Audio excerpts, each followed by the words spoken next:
Hey fam, I want you to like, share, and subscribe to our YouTube channel, youtube.com/Roland S. Martin. And don't forget to turn on your notifications. All right, folks, more candidates are declaring they're running for president for the Democrats in 2020. The question now becomes, how are they going to appeal to voters all across the country? We know African Americans are the most loyal Democratic constituency, but the question then becomes, what is this party going to do, not only when it comes to each campaign hiring staff, but also the resources they spend and the issues they actually focus on. Now, in April, in my hometown of Houston at Texas Southern University, women of color are going to hold a presidential forum for all the candidates, and then right now they are of course waiting to hear how many of them are going to be attending. Now, the first Democratic debate isn't until June.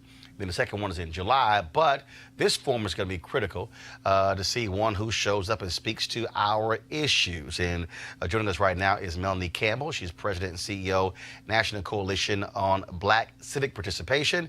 Melanie, glad to have you here. So first and foremost, when we talk about the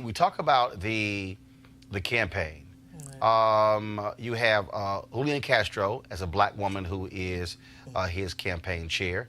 You've got Bernie Sanders. Nina Turner is one of his co-chairs of his campaign. Maya Harris, of course, as the campaign chair for Kamala Harris.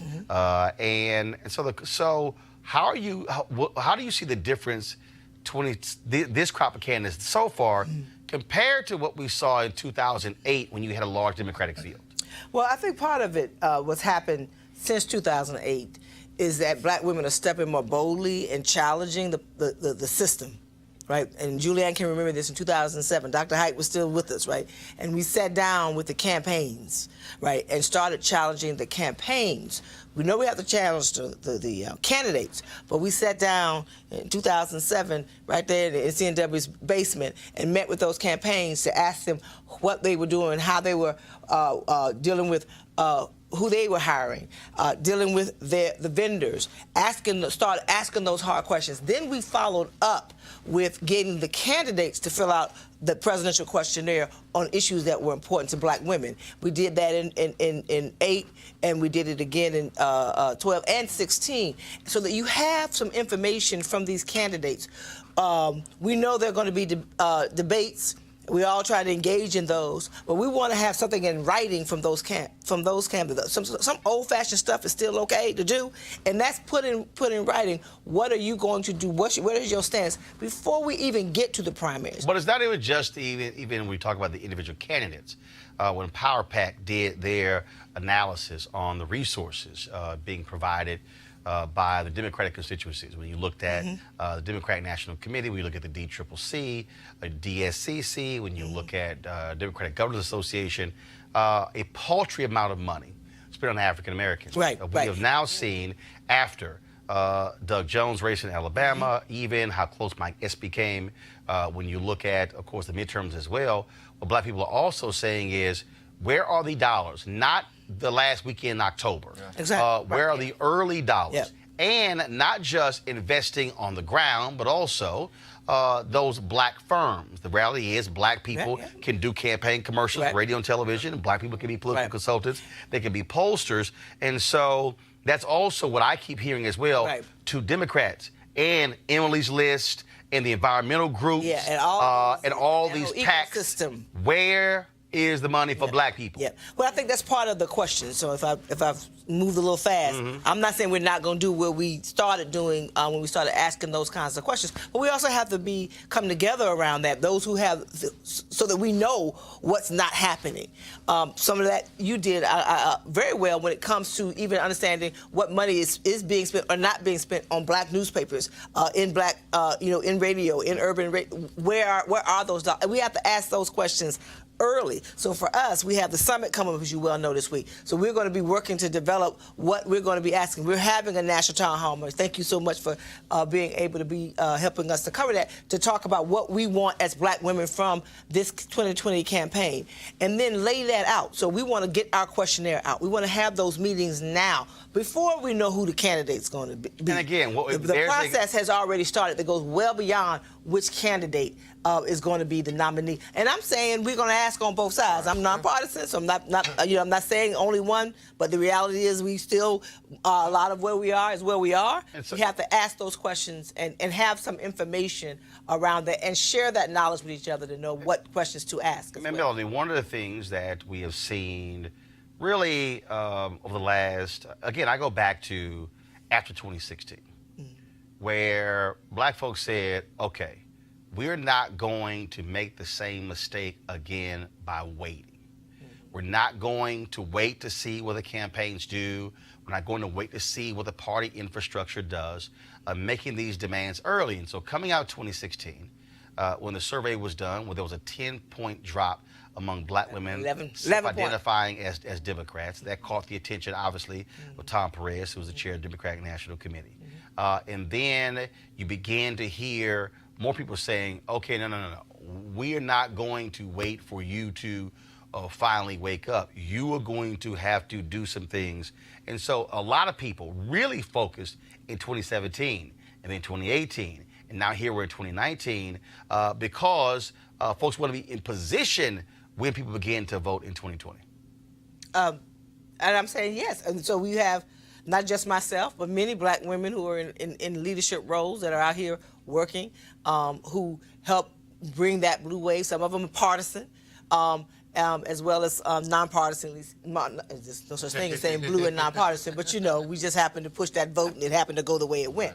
So I think for us, and especially over these next few days, being able to lay out some of those strategies. Part of what we're doing at our Women of Power Summit is laying out some of those strategies, organizing around what we need to do to leverage our power and deal with challenging those parties to deal with who they're hiring, all those things that are happening. Because like I say, the 2020 election is right now, and we have to come together enough to also be able to share the knowledge with each other and push the envelope.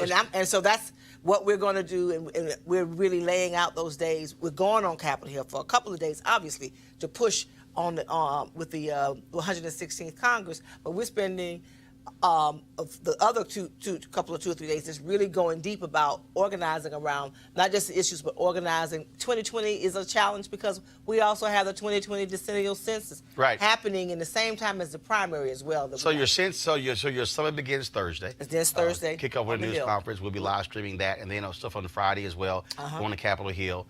Then you're having events Saturday, Sunday. Saturday we're taking some time because as organizers and leaders we have to take care of us. So spending a day on what we call It's All About You Day, spending some time dealing with being able to take care of our health, take care of ourselves, mind, body, and soul. So we're spending that day.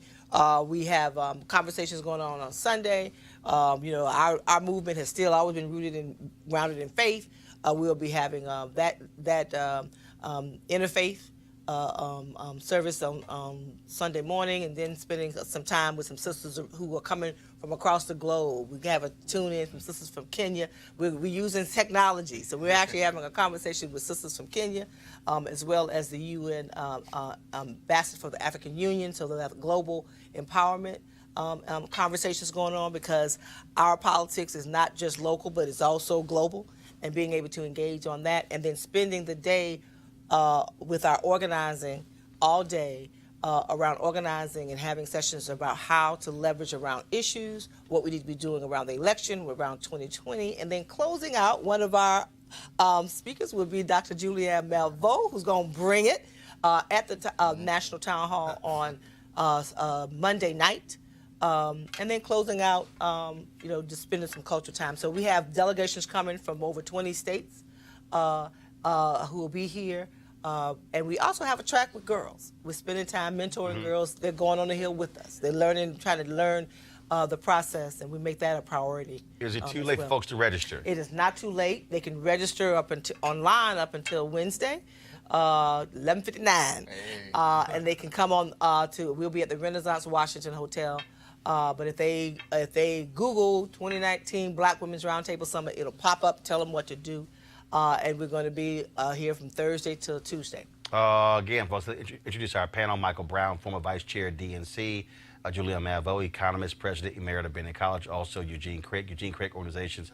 I want to go to you first, though, Michael, because, again, as somebody who worked inside of the DNC, who understands where these dollars are going, the decisions they are making, how critically important is it for black folks to say, look, you know you need our votes. You cannot win without black folks. You had a 2.4% decrease in black folks who voted in 2016, and that made a huge difference in Wisconsin, in Michigan, in Pennsylvania as well. And so talk to us about the impact of these external forces, the impact it has on the internal dynamics of the DNC. It's several-fold, and obviously it takes a lot to unpack that question. First of all, when you start with the premise that black women have been the backbone of the Democratic Party for decades, and whether folks think black women have been rewarded or not, it's not necessarily the question. The question is how do you get a seat at the table? Yeah. And when you have the seat at the table, does your advice get listened to? And a lot of it has to do with leadership. When my father was chair, he made sure people had a seat at the table, but not just seat at the table, but also got a check and got resources. Yep. And so it's the leadership that has to make sure that folks have earned their seat at the table. The question now is what happens when you walk out of that conference room? Are you walking out with resources so you can go back to your constituency groups and say the DNC has given us the resources, now we have to step up? And when that happens, clearly, then you can have the kind of hopeful, I know you're nonpartisan, but hopefully. But at one time I was partisan, and I remember what the difference when I was partisan, when your father led the DNC. But and again, though, Julian, so even though Melanie's group is nonpartisan, you do have partisan groups who are applying that level of pressure to the Democratic Party when it comes to resources. Because at the end of the day, historically what has happened is, and we saw criticism in 2016, where Hillary's campaign they were paying white staffers but wanting black folks to volunteer. And people like Congresswoman Marsha Fudge is like, yo, I'm sorry, you can't keep asking our folks to volunteer for free and they get paid. Yep. Not only that, I mean, the thing with the minority media, the black media in particular, the black press did not get the kind of ads that it should have gotten. Black radio didn't get the kind of ads it should have gotten. And, you know, I think, however, what Melanie is onto something, there is tremendous momentum among black women now. 2 or 3 new groups, Higher Heights, exactly. new PACs that younger sisters have stepped up and dealt with. Not only that, I think that the book for colored girls who've considered politics, the book that Mignon, Donna Brazile, Leah Dautry, and Yolanda Caraway did, raised a lot of awareness. And the book is just a beautiful book, chock full of political advice for younger folks who are thinking about running for office. So I think with the national tour they've done and the exposure they've had, now nominated for NAACP Image Award. With that going on, you just have more visibility towards what black women are doing. Not to mention what happened in Alabama, not to mention these new women who are in Congress and the push that they have. So we have more sway, but the issue is whether or not we use it. People need to stop telling these younger sisters, AOC included, Ilhan, those, to behave. Well-behaved women never get anything. You know, so people talk about they need to be more circumspect with their attitudes toward Pelosi. No, Pelosi's, a big girl. She can take it. There has to be enough dissension in the party for black women to feel that we're not being rolled over. Eugene, at the end of the day, it comes down to pressure bust pipes. Yep. And what you have seen is black folks on the ground saying, we know how to turn people out. You can't just somehow walk into these communities and think you send some white kids with a clipboard or a PDA and an iPad that's going to do it. No, you have to have people who understand how to reach those folks who are hard to reach. That's really what also this is about. Yeah, I mean, the thing is this. My philosophy has always been you treat black voters the same way you treat any other constituency group. On our side of the aisle, they'll send, the gun rights activists in to rally up the gun rights activists and put real resources behind them. Well, you want black votes, you need to do the same thing. I think, I'm a believer that, the black vote should be competed for, that both parties should compete for, and I know our side does a piss poor job of it. But, I think going forward that, look, black women are leading the charge here. They're saving our country a couple cycles now. And they should, we need to be not rewarded but respect it. All right, folks, back to our Roland Martin Unfiltered video in just one moment. So a lot of folks out there, of course, trying to get healthy and well in 2019, and for a variety of reasons.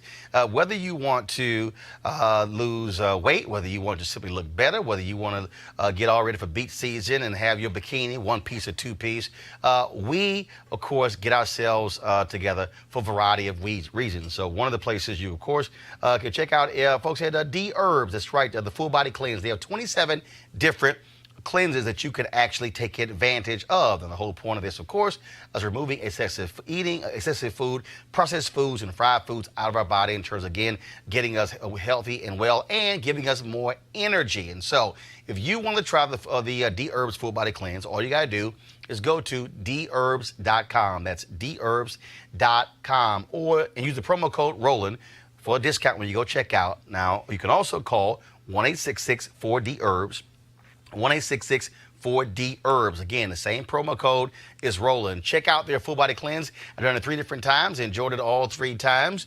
And so it also changes your perspective in terms of what you eat, how you eat, and also what you drink. And so again, Dherbs.com or call 1-866-4-DHERBS. And we thank Dherbs, a black-owned company, for being a partner here with Roland Martin Unfiltered. Now back to your Roland Martin Unfiltered video.